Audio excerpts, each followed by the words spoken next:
Vamos a Proverbios, perdonadme, vamos a Proverbios mejor, vamos a empezar por ahí. Proverbios capítulo 1 y vamos a leer versículos del 8 al 33.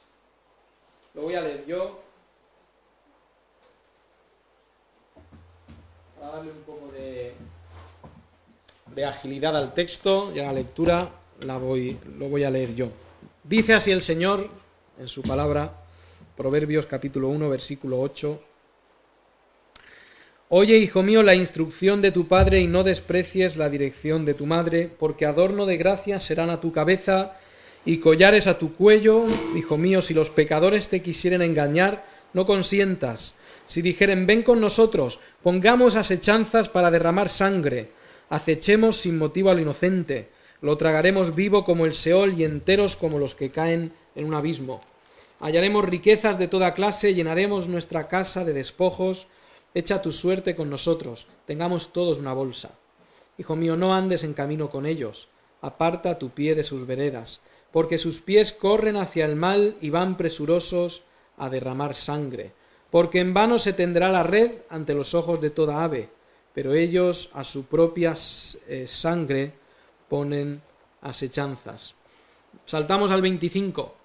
Sino que desechasteis todo consejo mío y mi reprensión no quisisteis, también yo me reiré en vuestra calamidad, me burlaré cuando os viniere lo que teméis, cuando viniere como una destrucción lo que teméis y vuestra calamidad llegare como un torbellino, cuando sobre vosotros viniere tribulación y angustia, entonces me llamarán y no responderé, me buscarán de mañana y no me hallarán, por cuanto aborrecieron la sabiduría. Y no escogieron el temor de Jehová, ni quisieron mi consejo, y menospreciaron toda reprensión mía, comerán del fruto de su camino. Y serán hastiados de sus propios consejos, porque el desvío de los ignorantes los matará, y la prosperidad de los necios los echará a perder. Mas el que me oyere habitará confiadamente y vivirá tranquilo, sin temor del mal. Vamos a hablar de las riquezas de Dios, no de las riquezas de este mundo. Sí podríamos empezar hablando de riquezas si miramos estos nombres. ¿Alguien sospecha quiénes son estos 5 señores? Los más ricos en dinero solamente. Y nosotros los pobres decimos, son tan pobres que solo tienen dinero. Eso es lo que decimos los pobres. Pero tenemos ahí a este señor Amancio Ortega, que él es gallego, si no me equivoco. Pues Bill Gates, Microsoft, tecnologías, ventas, ropa, estos que ni me atrevo a pronunciar, se dedican a invertir en diferentes lugares. Y luego tenemos a este señor con con Facebook, no voy a decir nada de Facebook. Son ricos, ¿verdad? Son ricos. Seguramente no se preocupan si mañana van a comer, ¿verdad? Seguramente no se preocupan de ir a la nevera y no encontrar comida, y tampoco se preocupan de ir al armario y no encontrar algo para ponerse, para vestir. Estos señores saben mucho sobre riqueza, al igual que sabían los efesios. Los efesios estaría seguramente entre las 5, la ciudad de Éfeso, entre las 5 ciudades más ricas de aquel momento. Éfeso, esto que tengo aquí, es una representación a tamaño no real, ¿de acuerdo? A escala mucho más pequeña del templo de la diosa Artemisa o Diana, usa el nombre la Biblia. Y esto estaba considerado, esto ya no existe, ¿de acuerdo? Esto es una representación actual de lo que era en aquellos días, esto ya no está de pie. Pero no sé si tengo...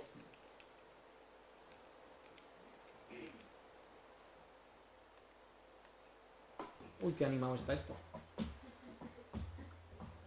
Bueno, está bien. La diosa Artemisa, o Diana, como la llamaban diferentes los griegos o los romanos, esta diosa tenía este pedazo de santuario que sería más o menos del tamaño del estadio Gal, aquí en Irún. Lo habéis visto, ¿no? Es un estadio majo, es un estadio grande. Pues sería algo así.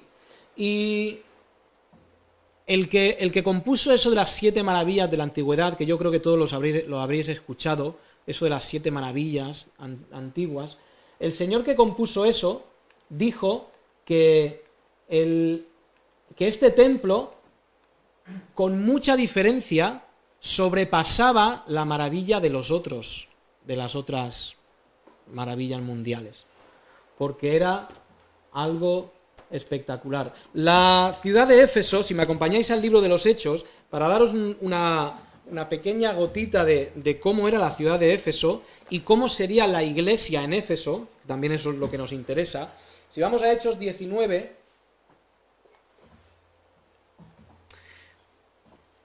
Hechos capítulo 19,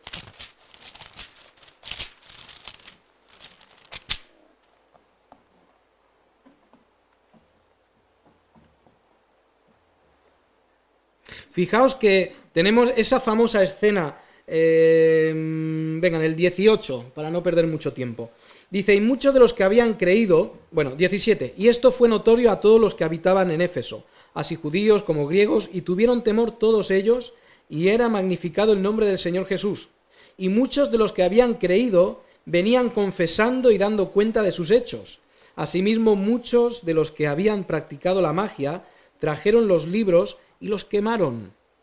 Hecha la cuenta de su precio, hallaron que 50.000 piezas de plata era el precio. Así crecía y prevalecía poderosamente la palabra del Señor. En esta ciudad de Éfeso, el Evangelio, igual que en otros sitios, o un poquito más adelante, les van a expulsar, pero en este momento la palabra está corriendo, la gente salvándose, la gente arrepintiéndose, traen libros, los queman y hablan de que una pieza de plata era el salario de un día de un trabajador. Pues imaginaos, 50.000 piezas de plata, 50.000 pagos de un día, pues estamos hablando de muchísimo dinero el que es quemado ahí. Eso lo que nos da a entender es que la gente que quema esos libros, gente de dinero. La iglesia de Éfeso era una iglesia de gente con mucho dinero. Por eso tiene más sentido que el libro de los Efesios es la carta donde más se habla de riquezas. A estos que eran ricos, Pablo les va a decir en varias ocasiones qué es la riqueza real. Les va a decir, vosotros que tenéis dinero, debéis entender que vuestras riquezas no son las riquezas que de verdad tienen valor. Todo esto representaciones de hoy en día de la ciudad de Éfeso. Si le ponemos un poquito de imaginación, sabríamos que era una ciudad resplandeciente.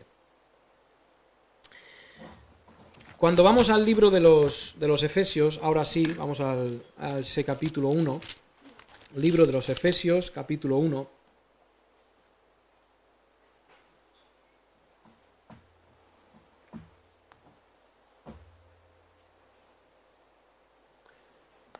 Toda esa gran frase que tenemos a partir del versículo 3, tenemos esa gran frase hasta el versículo 10. Yo la había resumido de esta manera, la hemos leído, me interesa leerla otra vez, que lo vayamos entendiendo bien. Dice, bendito sea el Padre que nos bendijo y nos escogió en amor y gracia para hacernos aceptos por la redención, para la alabanza de su gloria, y según sus riquezas nos hizo sobreabundar en sabiduría, dándonos a conocer el misterio de que Dios quiere reunir todas las cosas en Cristo. Esto es la frase que tenemos ahí tan larga, muy sintetizada. Y va a comenzar diciendo que Dios es, según sus riquezas, ¿cuántas son las riquezas de Dios? Vamos a empezar diciendo que nosotros medimos la riqueza en dólares o en euros, pero ¿cómo se mide la riqueza de Dios? Para que os hagáis una idea, el Amancio Ortega tiene en riquezas, en 2016 su riqueza era 82.000 millones de euros. ¿De acuerdo? Para que os hagáis una idea, el Producto Interior Bruto de, por ejemplo, Ecuador son 56.000 millones. Quiere decir con esto, no creo que vaya a pasar, pero este señor podía ir y comprarse un país. Y le sobraría incluso para ir tirando. Pero las riquezas de Dios no se miden en dólares, no se miden en Producto Interior Bruto. ¿Cómo se miden las riquezas de Dios? Es que nos faltan incluso palabras para decir lo rico que es Dios o todo lo que tiene Dios. No tenemos palabras. Pero fijaos que Dios es tan rico, tan rico, que cuando Él tiene que decidir qué nos va a dar, nos da redención y nos da sabiduría. Ahora, si tú fueras tan rico que pudieras elegir lo que le dejas a tus hijos, fijaos, es tan rico que puedes elegir lo que le dejas a tus hijos. Normalmente nosotros les dejamos lo que tenemos y quizá tenemos poco y que den gracias. Pero Dios puede elegir lo que nos deja a nosotros. A nosotros ya nos frotamos las manos. Señor, ¿tú me vas a dejar algo a mí? No, déjame para que yo no tenga que sufrir, para que yo no tenga que trabajar 60 años o 50 años. Pero la sabiduría de Dios y la riqueza de Dios le hace darnos dos cosas que nuestra insensatez podría decirnos. Señor, ¿me vas a dejar redención y sabiduría? Fijaos cuando leemos el texto, ahí en Efesios, y como la frase es tan larga, a veces perdemos un poco el rumbo de la frase.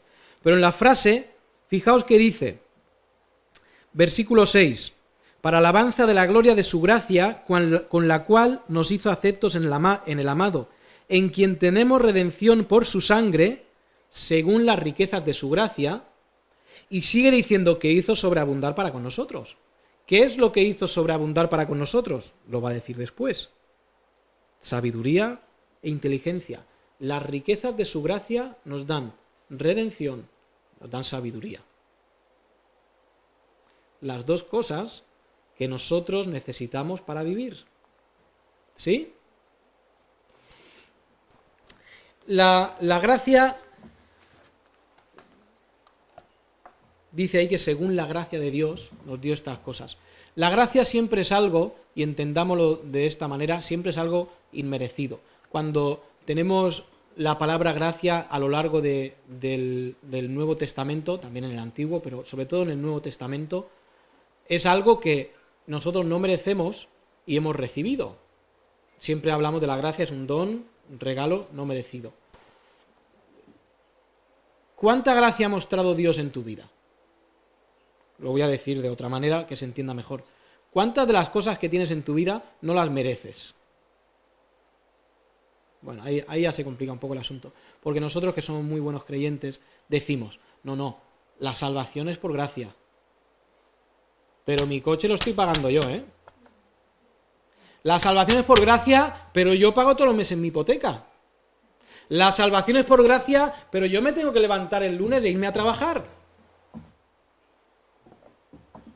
Y los que entendemos, o los que queremos entender la palabra de Dios, queremos entender y pensar que todo lo que hemos recibido, todo lo que tenemos, es por su gracia. Absolutamente todo lo que tenemos. Empezando por la vida, siguiendo por tiempo, siguiendo con las cosas básicas. hay mucha gente que no tiene las cosas básicas. Mucha gente que igual no sabe si va a comer mañana o si va a vestirse mañana. Todo viene de la gracia de Dios. Y todo lo que recibimos, y esta es la segunda parte, es inmerecido. No lo merecemos. Porque somos duros de corazón. Porque incluso siendo hijos de Dios y conociendo la verdad y habiendo recibido el testimonio de Dios donde encontramos la vida, incluso así somos duros de corazón. Nosotros. En su grandísima y abundante gracia, Dios nos da lo que necesitamos, no lo que queremos. No lo que queremos. Nosotros querríamos muchas cosas que a veces en nuestra falta de sabiduría le pedimos a Dios. Señor, dame esto. Y Dios dice, tranquilo que te he dado lo que necesitas. Lo que necesitamos, en primer lugar, es vida, porque estamos muertos. Lo que necesitamos en segundo lugar es la sabiduría para saber cómo vivir esa vida que se nos ha dado. Fijaos que usa el escritor Pablo, usa aquí un juego de palabras, no es tan evidente en el castellano, pero en el griego sí que es evidente. Fijaos otra vez el versículo. Dice, en quien tenemos redención por su sangre, el perdón de pecados según las riquezas de su gracia. Esa palabra riquezas es la palabra, se refiere a algo que está lleno. Algo que está lleno. Yo tengo un vaso y tengo ese vaso lleno y la palabra griega dice ese vaso es rico porque está completo. Si lo llevamos al tema del dinero, estar completo de dinero es ser rico. Por eso el traductor traduce y pone riquezas. Algo que está lleno, un vaso lleno. Ahora cuando vamos al versículo 8, nos dice una palabra que aquí sí se traduce literalmente, y es la palabra sobreabundar. ¿Veis el juego de imágenes que quiere hacer Pablo? Dice, no es que Dios nos ha llenado, no es que Dios nos ha completado de todo lo que necesitamos, es que la gracia de Dios hace que sobreabundar. Sobreabundar es que algo se llene y luego ¿qué? Se derrame. Cuando le dices, cuando un niño pequeño, papá, quiero llenar yo el vaso de agua. Y va a coger la botella, llena el vaso de agua y ¿qué hace? Sobreabunda el agua y sobreabunda el desastre. Pero se llena, desborda. Y la imagen aquí es, Dios nos ha desbordado de su gracia. Dios nos ha desbordado según sus riquezas. Dios ha desbordado su obra en nosotros. Y nosotros muchas veces nos lamentamos y nos arrastramos y nos quejamos y estamos tristes. Y, no tengo o no he conseguido o no he podido hacer. La palabra de Dios nos da 4 o 5 imágenes de algo que desborda. Y esa imagen de algo que se está desbordando es la imagen que Dios usa para decirnos todo lo que nos ha dado. Había en el Edén, tenemos es Génesis capítulo 2, nos dice que del mismo Edén salía una fuente de agua que luego se ramificaba en 4 brazos y bañaba toda la tierra y toda esa zona lo llamaban antiguamente el creciente fértil, porque era un lugar, pues imaginaos, estaba el Edén, ¿no? No iba a ser un desierto con 4 arbustos mal puestos. Era un lugar que rebosaba de vida. Rebosaba vida por todos lados. También tenemos esa imagen en Apocalipsis 22, hablando de... Bueno, voy a mencionar primero Ezequiel 47. ¿Recordáis esa escena donde Dios le dice a Ezequiel, o en su visión le muestra un templo, y del templo salía un río, y Dios le dice a Ezequiel, Ezequiel, anda, métete en el agua. Y él dice que anduvo 500 metros, y que me llegaba a las rodillas. Ezequiel, métete más. 500 metros más, me llegaba a la cintura. Ezequiel, métete más. 500 metros más, y dice que ya no podía hacer pie. Eso es un río grande, ¿eh? Es un río que sale del templo. Y es una visión de lo que sería la Nueva Jerusalén, donde tenemos otra vez en Apocalipsis 22 un templo del cual sale un río de agua y dice que riega una parte enorme y que lleno de árboles. Y todo eso está hablando de la abundancia. Vamos a la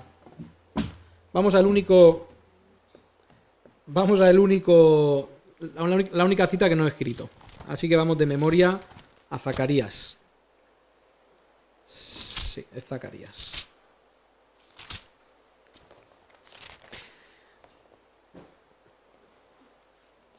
Zacarías lo llaman el Apocalipsis del Antiguo Testamento, porque cuando empezamos a leerlo decimos, madre mía, a ver cuándo se acaba y vamos a otras cosas.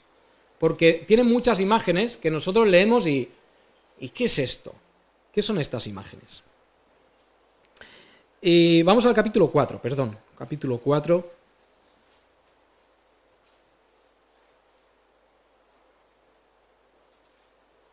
Y voy a decir que esta imagen es seguramente de las más bonitas del Antiguo Testamento. Fijaos. Volvió, desde luego desde mi punto de vista, volvió el ángel que hablaba conmigo y me despertó como un hombre que es despertado de su sueño, y me dijo, ¿qué ves? Y respondí, he mirado y he aquí un candelabro, todo de oro, con un depósito encima y sus 7 lámparas encima del candelabro, y 7 tubos para las lámparas que están encima de él. Voy a volver a leer el versículo para que lo entendamos. Un candelabro, todo de oro, con un depósito encima, y sus 7 lámparas encima del candelabro, y 7 tubos para las lámparas que están encima de él. ¿Vale? Hay un depósito arriba y del depósito van tubos hasta el candelabro. ¿Vale? Y junto a él 2 olivos, el uno a la derecha del depósito y el otro a la izquierda. Proseguí y hablé diciendo a aquel ángel que hablaba conmigo, ¿qué es esto, Señor mío? Y el ángel que hablaba conmigo respondió y me dijo, ¿no sabes qué es esto? Y dije, no, Señor mío. Entonces respondió y me habló diciendo, esta es palabra de Jehová a Zorobabel, que dice, no con ejército ni con fuerza, sino con mi espíritu, ha dicho Jehová de los ejércitos. Ese versículo sí lo conocemos, ¿eh? Seguimos. ¿Quién eres tú, oh gran monte? Delante de Zorobabel será reducido a llanura. Él sacará la primera piedra con aclamaciones de gracia a ella. Vino palabra de Jehová a mí diciendo, las manos de Zorobabel echarán el cimiento de esta casa y sus manos la acabarán, y conocerás que Jehová de los ejércitos me envió a vosotros. Porque los que menospreciaron el día de las pequeñeces se alegrarán, y verán la plomada en la mano de Zorobabel. Estos 7 son los ojos de Jehová que recorren toda la tierra. Hablé más y le dije, ¿qué significan estos 2 olivos a la derecha del candelabro y a su izquierda? Hablé aún de nuevo y le dije, ¿qué significan las 2 ramas de olivo que por medio de 2 tubos de oro vierten de sí aceite como oro? Y me respondió diciendo, ¿no sabes qué es esto? Y dije, Señor mío, no. Y él dijo, estos 2 son los ungidos que están delante del Señor de toda la tierra. Y tengo aquí una imagen, no es los 2 olivos, eso desde luego es un fallo, pero la imagen es esta, 2 olivos, ¿de acuerdo? Y aquí en medio un candelabro que los judíos llaman menorá, la menorá. Esta imagen me gusta más. Aunque aquí haya 3 depósitos, bueno, es uno. Fijaos, 2 olivos que por medio de tubos conectan a estos depósitos y esos depósitos van tubos al candelabro. Qué cosa, ¿no? La imagen que está dando es la imagen de algo que fluye. Si en antiguamente se encendían lámparas con aceite. Yo no sé si hay alguno aquí que todavía lo ha hecho de esa manera. ¿Sí? Pues se encendían las lámparas con aceite. Y tú tenías que ir cada cierto tiempo, coger aceite y poner en la lámpara, si no la lámpara se apagaba. ¿Cómo funciona esta lámpara? Esto es una lámpara, esto es un candelabro y de ahí salen las llamas o las luces. Esto se autoalimenta, ¿no? Siempre sale el aceite, llena y esto no se apaga nunca. Es la idea. De los olivos sale el aceite que alimenta el candelabro continuamente. Y está hablando de abundancia. Luego, cuando estudiamos la imagen, esos dos ungidos eran Zorobabel, el rey por derecho de Israel, y el otro árbol era Josué, el sumo sacerdote en ese momento. Rey, sacerdote, ¿a quién os suena eso? A Cristo. El rey y el sacerdote. Por derecho, sacerdote, y por derecho, y estos son. No sé cuál de los dos es Zorobabel y cuál de los dos es. Sí, este Josué y este Zorobabel. Cristo cumple esa imagen y la imagen es que nosotros nos fluye el Espíritu Santo para alumbrar a las naciones, no para que nosotros vivamos mejor. La gracia de Dios fluye. Las riquezas de Dios, que son la redención y que son la sabiduría, fluye continuamente al alcance de nuestra mano para vivir de la forma correcta. Fijaos que dice Efesios que nos ha dado redención y nos ha dado riquezas según, nos ha dado redención y sabiduría según su riqueza. Imagínate que es tu cumpleaños y tú tienes y viene tu tío y tu tío es multimillonario. Y claro, te va a dar un regalo, ¿no? Y tú estás ya con los ojos abiertos, a ver si me ha traído un lingote de oro, algo, a ver qué me ha traído. Es rico. Yo espero que el regalo sea según su riqueza, ¿no? Y cuando lo abres, una figura de porcelana del chino. No está mal, menos es nada, ¿no? Pero ahí está la figura de porcelana del chino y tú dices, por dentro, ¿no? Le sonríes y por dentro, ¿qué dices? Miserable eres un miserable. Si te sobra riqueza y me has traído esto, que me lo puedo comprar yo cuando quiera. Lo que Dios nos ha dado ha sido según su riqueza. Dios no nos ha dado más miserable de lo que es. No nos ha dado por encima de su riqueza. Su riqueza es tantísima que lo que nos ha dado, redención y sabiduría, va totalmente de acorde a su riqueza. Claro, esto nos tiene que hacer ver la redención y la sabiduría de una forma diferente, ¿no? Cuando alguien fallece y está a su lado, está deseando escuchar sus palabras, ¿no? ¿Qué me va a decir antes de irse? ¿Qué me va a decir antes de dejarme? Y Dios se fue, Cristo vendrá, Cristo vive con nosotros, pero Cristo está sentado al lado de su Padre en el cielo, y mientras vuelve, nos ha dejado su herencia, que es según sus riquezas.